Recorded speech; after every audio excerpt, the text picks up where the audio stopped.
You weren't authorized to touch that patient, the supervisor snapped as the nurse's hand still trembled from CPR. He wasn't even on your shift.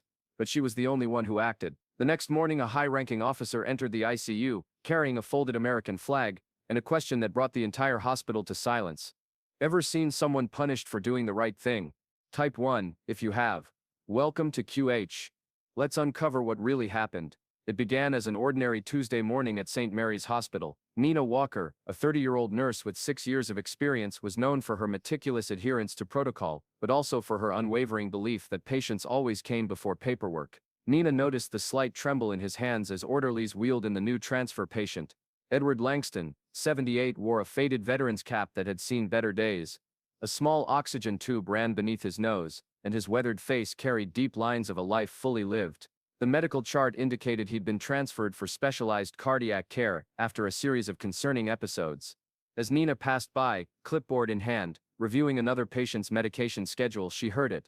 The distinctive alarm of a heart monitor flatlining. She turned to see Leonard's body go rigid.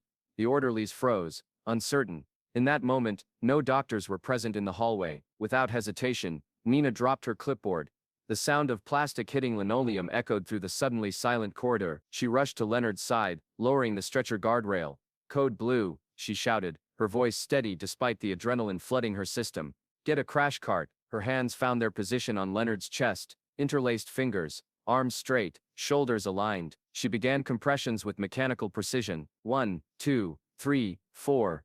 She counted silently, maintaining the rhythm that might keep this stranger alive. Sweat beaded on her forehead as she reached 90 seconds. Her arms burned. Still no response.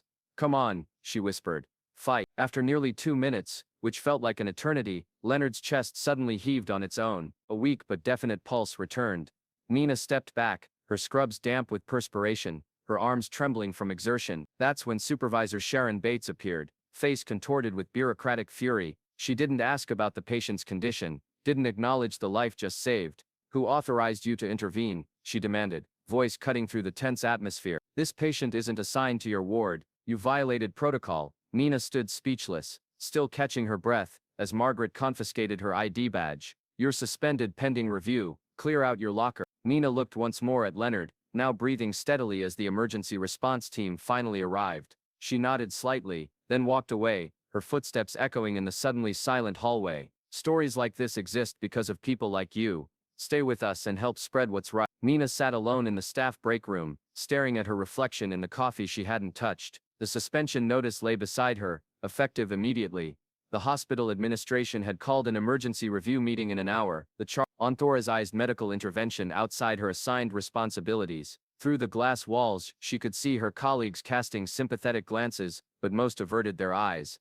Hospital politics. Nobody wanted to be next. Her phone buzzed, a text from Nurse Delaney. "You did the right thing, but they're scared of liability. Don't expect support from management." Nina slipped her phone back into her pocket. 6 years of spotless performance reviews, countless lives touched, and now her career hung in the balance, because she had refused to watch a man die. The meeting room felt unnecessarily cold when Nina entered. 5 faces looked up: Chief Administrator of Nursing, Hospital Administrator, Legal Counsel, HR Representative, and of course Supervisor Bates. No allies. "Ms. Walker," Administrator began, shuffling papers importantly. "You understand why we're here?" Yeah. "Your actions this morning represent a serious breach of hospital protocol." "I performed CPR on a patient in cardiac arrest," Nina replied, her voice quiet but unwavering. "There were no doctors present. The transport staff were not trained in advanced life support." "That wasn't your determination to make," Walters interjected. "He wasn't your assigned patient. There's a chain of command." "If I had waited for proper authorization," Nina interrupted, meeting the supervisor's gaze directly, "Mr. Langston would be dead right now." "Is that the outcome you would have preferred?" Yeah. The room fell silent. From the corner of her eye, Nina noticed a man in a dark suit rise from his seat in the waiting area outside. He had been listening intently. He walked away quickly, phone already at his ear. "This isn't about preferences," the legal counsel spoke carefully. "It's about liability and established protocols. When staff act beyond their assigned scope, my scope is saving lives," Nina said. "That's what I was trained to do. That's what I swore to do." The administrator sighed. "We'll reconvene after reviewing the security footage. Until then, your suspension stands." What no one in that room realized was that the man who had been listening, the one who had slipped away to make a phone call, was retired Colonel Robert Langston, Leonard's younger brother, and he had heard everything. In a quiet corner of the hospital lobby, James spoke urgently into his General, it's Garrison. I need a favor. His voice dropped lower. Someone deserves protection and recognition. How quickly can you get here? Back in her locker room, Nina slowly packed her personal items, a framed photo of her graduation, a coffee mug, gifted by a patient's family, small tokens of a career she had poured her heart into. She wondered how many lives would be lost to protocol and bureaucracy, how many split-second decisions would be scrutinized by people who had never had to make them. She didn't regret what she'd done. She would do it again, even if it cost her everything. At precisely 11:58 a.m., the distinctive sound of polished dress shoes on linoleum turned heads throughout the hospital's administrative wing. A tall figure in full military dress uniform moved with purpose through the corridors. Colonel Mason Hale, decorated combat veteran and current military liaison officer, carried a wooden box tucked under one arm and an official envelope bearing government seals in his hand. The medals on his chest caught the fluorescent light, each one representing moments of valor that few civilians could comprehend. I need to speak with your hospital director, he informed the startled receptionist, his voice calm but brooking no argument. Immediately, the receptionist fumbled with the phone, eyes wide at the imposing figure before her. Sir, may I ask what this is regarding? It concerns a matter of honor, the colonel replied, standing perfectly straight, his cap tucked precisely under his arm, and a nurse named Nina walked. Within minutes, Nina found herself summoned back to the same meeting room. This time, however, the atmosphere had changed dramatically. The hospital director herself had joined them, her usually confident demeanor noticeably subdued, and at the head of the table sat Colonel Harris, his expression unreadable beneath decades of military discipline, weathered face revealing nothing but the gravitas of his purpose. I understand, the colonel began, his voice carrying the weight of authority that needed no volume to command attention, that Nurse Walker has been suspended for providing life-saving care to Edward Langston. The director shifted uncomfortably in her leather chair, manicured fingers adjusting papers that didn't need arranging. Colonel, with all due respect, this is an internal hospital matter. Edward Langston, the colonel continued as if she hadn't spoken, each word measured and deliberate, is not just any patient. He opened the wooden box with reverent care, revealing a purple heart medal nestled against deep blue velvet. The medal gleamed under the conference room lights, its purple and gold a stark contrast to the sterile whites and blues of the hospital environment. Staff Sergeant Edward Langston served 3 tours in Vietnam. During his second tour, he carried 4 wounded men through enemy fire after their helicopter was shot down. With shrapnel in his leg and burns across his back, he returned to the wreckage 3 times, refusing evacuation until every man was accounted for. 2 of those men are now surgeons, one is a congressman. The room fell silent. Even Supervisor Bates appeared to shrink in her chair, her previous righteousness evaporating like morning mist. Colonel Harris slid a USB drive across the table. I've taken the liberty of reviewing your security footage. It clearly shows that Nurse Walker was the only medical professional who responded appropriately to a life-threatening situation. She followed every protocol for emergency intervention, exactly as she should have. The director inserted the drive into her laptop. The room watched in silence as the morning's events unfolded on screen. Nina's immediate response, the perfect form of her CPR technique, the precious minutes that passed before anyone else arrived to help. In the military, Colonel Harris continued, we have a saying, initiative in the absence of orders. It means taking the right action when there's no time to wait for permission. It's what we train our best for. He turned to Nina. Your actions embodied the highest standards of medical care and human decency. You didn't need to know Sergeant Garrison's military record to know his life was worth saving.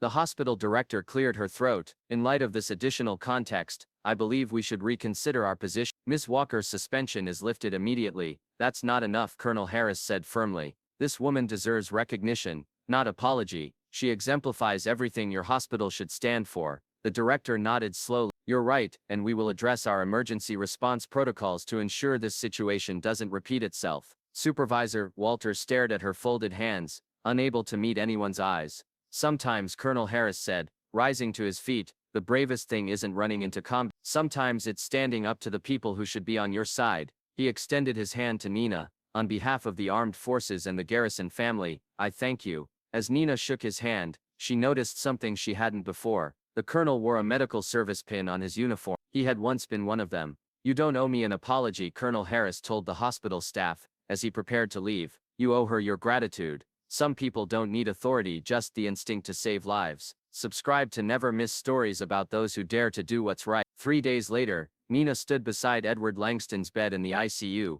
His eyes fluttered open, Focusing slowly on her face, recognition dawned in his weathered features. "You're the one," he said, his voice a hoarse whisper. "My brother told me what happened." Nina adjusted his IV line. "Just doing my job, Mr. Langston." Sit down. Leonard's hand, spotted with age but still strong, reached for hers. "I pulled men from burning helicopters," he said, "carried buddies through jungles when they couldn't walk. Never once thought," his eyes glistened, "never thought someone would save me someday." Nina squeezed his hand gently. "That's how it works. We look out for each other." Later that afternoon, Nina found Supervisor Bates waiting by the nurse's station. The older woman's usual rigid posture had softened, her eyes downcast. "Nurse Walker," she began, her voice uncharacteristically hesitant, "I owe you an apology, a public one." She gestured toward the staff gathering for shift change. "May I?" Nina nodded, uncertain what to expect. Walters cleared her throat, drawing the attention of the dozen nurses preparing for the evening shift. "I want to acknowledge something important," she announced. 3 days ago, Nurse Walker made a decision that saved a life. I responded by punishing her for it." Her voice wavered slightly. "I was wrong and I am sorry." To Nina's astonishment, the head nurse continued, "From today forward, we're implementing a new emergency response protocol." The Nina code read, "Authorizing any qualified nurse to initiate emergency procedures when a doctor isn't immediately available." One by one, the nurses rose to their feet. The applause started slowly, then built until it filled the room. Nina felt her cheeks flush with unexpected emotion. Dr. Linton, the hospital's chief of medicine, appeared in the doorway. "Nurse Walker," he called out above the applause, "the director would like to see you." In the director's office, Nina was surprised to find both Colonel Harris and Robert Langston waiting alongside hospital leadership. "We've been reviewing our emergency response protocols," the director explained, "and we've realized they're inadequate. Too focused on hierarchies, not enough on patient outcomes." She handed Nina a folder. "We'd like you to head a committee to revise them. With your experience and moral clarity, you're the right person to lead this change." As Nina left the office, her reinstated ID badge clipped securely to her scrubs, she paused to look through the ICU window. Leonard sat propped up in bed, his brother James beside him, both men laughing at some shared memory. She thought about the fine line between rules and purpose, about how systems designed to protect and sometimes do the opposite, and about the courage it takes to distinguish between them. When Nina entered the ICU for her evening rounds, the usual bustle of activity briefly paused, but this time, the eyes that turned toward her held something new, not scrutiny or judgment, but respect. She nodded briefly, then turned to her patients. After all, they were why she was here. Some things hadn't changed. There are people trained to save lives, but not everyone has the courage to act when no one gives permission. Nina didn't wait. Because of that, a life was preserved, a policy was rewritten, and a community learned what truly mattered. What Nina had done wasn't just brave, it was a return to the core of what it means to be human, to act without waiting, to risk without applause, to choose compassion over compliance. And in doing so, she didn't just resuscitate a veteran, she restored trust in the power of personal courage. In a world often paralyzed by protocols and permissions, it's easy to forget why those systems were created in the first place. They exist to save lives, not to prevent heroes from emerging. The hospital's new Nina Code Red protocol wasn't just about changing rules, it was about remembering the human heartbeat behind every regulation. Edward Langston spent decades believing he was the one who saved others. It took Nina Walker to show him that courage flows in all directions, that sometimes the battlefield is a hospital corridor, and sometimes the enemy isn't foreign, it's our own fear of stepping outside the line. Perhaps the most profound victory wasn't the one Nina won against hospital bureaucracy, it was the victory she won for every patient who would come after, those whose lives would now be saved because someone dared to rewrite the rules of permission when lives hung in the balance. Sometimes the most heroic acts aren't performed on battlefields, but in hospital corridors. Sometimes the bravest decisions aren't the ones that follow the rules, but the ones that remember why the rules exist in the first place. Have you ever witnessed someone criticized for doing what was right? Share your story below. Subscribe to QH Incredible Stories, where righteous actions are always told and honored the way they deserve.